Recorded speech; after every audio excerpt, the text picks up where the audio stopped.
नमस्कार, आप देख रहे हैं एमपी न्यूज और मैं हूं आपके साथ साक्षी जैन। कमलनाथ ने विधानसभा में विधायक पद की शपथ ले ली है। विधानसभा अध्यक्ष नरेंद्र सिंह तोमर ने सादगीपूर्ण कार्यक्रम में अपने कक्ष में उन्हें शपथ दिलवाई है, जिसकी अधिक जानकारी के लिए हमारे साथ हमारे संवाददाता संदीप जुड़ गए हैं। लंबे इंतजार के बाद कमलनाथ ने विधायक पद की शपथ ली है। संदीप, क्या कुछ जानकारी निकल कर सामने आ रही है? देखिए, मैं आपको बता दूं कि हाल ही दिनों में मध्य प्रदेश में विधानसभा के चुनाव हुए थे और जिसमें जो कांग्रेस पार्टी है उसको काफी निराशाजनक बहुमत मध्य प्रदेश से प्राप्त हुआ था। उसके बाद से लगातार जो कमलनाथ है उन्होंने मध्य प्रदेश से दूरियां बना ली थी और वो विदेश दौरे पर थे, जहां हाल ही दिनों में विधानसभा सत्र में वो विधानसभा पद की जो है वो शपथ नहीं ले पाए थे। उसके बाद में अब वो लगभग 36 दिनों के बाद विदेश यात्रा से लौटे और उसके बाद में आज नरेंद्र सिंह तोमर ने उनको शपथ दिलाई है गोपनीयता की। यानी कि कुल मिलाकर कहा जा सकता है कि जो कमलनाथ है वो लगभग लंबे समय से मध्य प्रदेश से बाहर चल रहे थे और मध्य प्रदेश की जो राजनीति उसमें कहीं ना कहीं वो असक्रिय नजर आ रहे थे।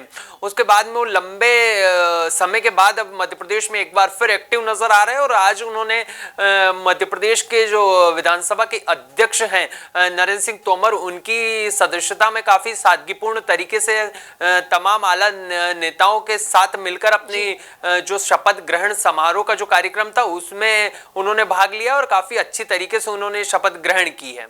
जी संदीप, हम ये जानना चाहेंगे कि लोकसभा चुनाव को लेकर कमलनाथ को क्या बड़ी जिम्मेदारी मिल सकती है? देखिए, अगर बात की जाए विधानसभा चुनाव की तो जो कांग्रेस पार्टी है उन्होंने उनके ही साथ में रहकर पूरा विधानसभा चुनाव लड़ा है। वो पीसीसी के अध्यक्ष थे, लेकिन जिस तरीके से कांग्रेस को निराशा हाथ लगी उसके बाद में वो मध्य प्रदेश से कहीं ना कहीं अनएक्टिव नजर आए और उन्होंने अपनी जो पीसीसी की गद्दी थी उससे कहीं ना कहीं इस्तीफा दे दिया।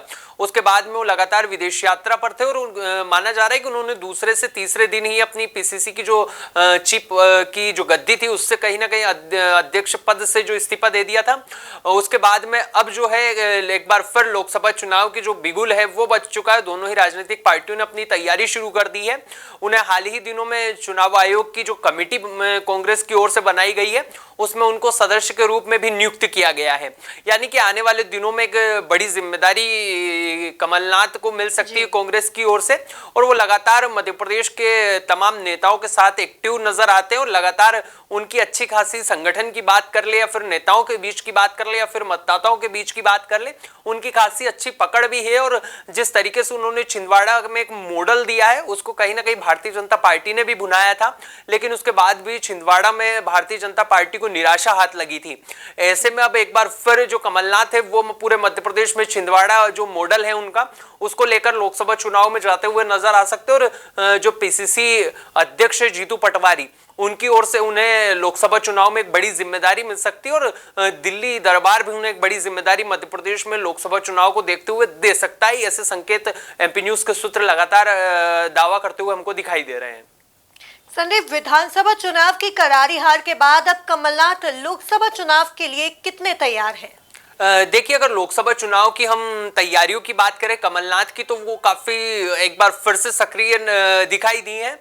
काफी लंबे समय से वो विदेश यात्रा पर थे तो मध्य प्रदेश की सियासत में कहीं ना कहीं उनके जो बयान लगातार मध्य प्रदेश की राजनीति में कहीं ना कहीं नए विचारों को जन्म देते हैं, नए विवादों को जन्म देते हैं या फिर नई राजनीति उनके बयानों से शुरू होती है। वो कहीं ना कहीं हमको देखने को लगभग एक महीने से नहीं मिली थी। अब उसके बाद में वो एक बार फिर मध्य प्रदेश में लौटे हैं तो उन्होंने लौटते से ही पीसीसी के नए अध्यक्ष जीतू पटवारी से मुलाकात की है।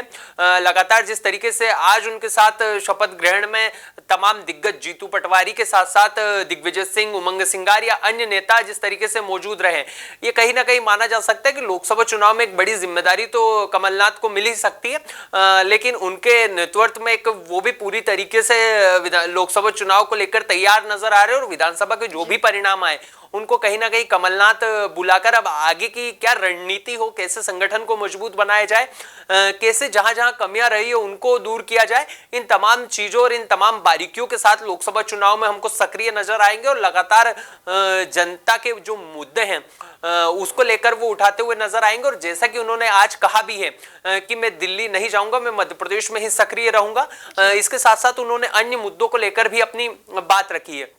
ऐसे में अब उम्मीद जताई जा रही कि जो कमलनाथ हैं वो लोकसभा चुनाव के लिए कहीं ना कहीं तैयार नजर आ रहे हैं और उनको जो दिल्ली दरबार है, जो दिल्ली के तमाम दिग्गज नेता है, उनकी ओर से ये संकेत भी दिए जाने लगे होंगे कि आप दिल्ली आ जाइए। लेकिन बावजूद इसके उन्होंने तमाम इन चीजों को ठुकराते हुए कहा कि मैं मध्य प्रदेश में ही सक्रिय रहूंगा और प्रदेश की जनता ने जिस तरीके से मुझे चुना है, मैं लगातार मध्य प्रदेश की जनता की सेवा करते हुए मध्य प्रदेश के जो इतने भी चुनाव हैं उनमें अपनी हिस्सेदारी और अपना जो जनसंपर्क है मतदाताओं से वो जारी रखूंगा।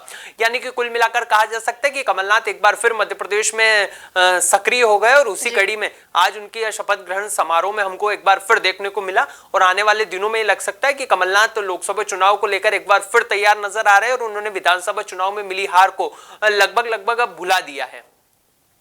तो देखा जाए तो कमलनाथ ने आज विधायक पद की शपथ ले ली है और आगे उन्हें कोई बड़ी जिम्मेदारी भी लोकसभा चुनाव के लिए मिल सकती है। तो अब देखना यह होगा कि लोकसभा चुनाव के लिए कमलनाथ और कांग्रेस पार्टी कितनी तैयार रहती है। तब तक के लिए आप बने रहिए एमपी न्यूज के साथ। नमस्कार। एमपी की नब्ज, एमपी का हाल, मध्य प्रदेश की हर खबर एमपी न्यूज टीवी के साथ। लगातार खबरों के लिए सब्सक्राइब करें हमारा YouTube channel MP news TV.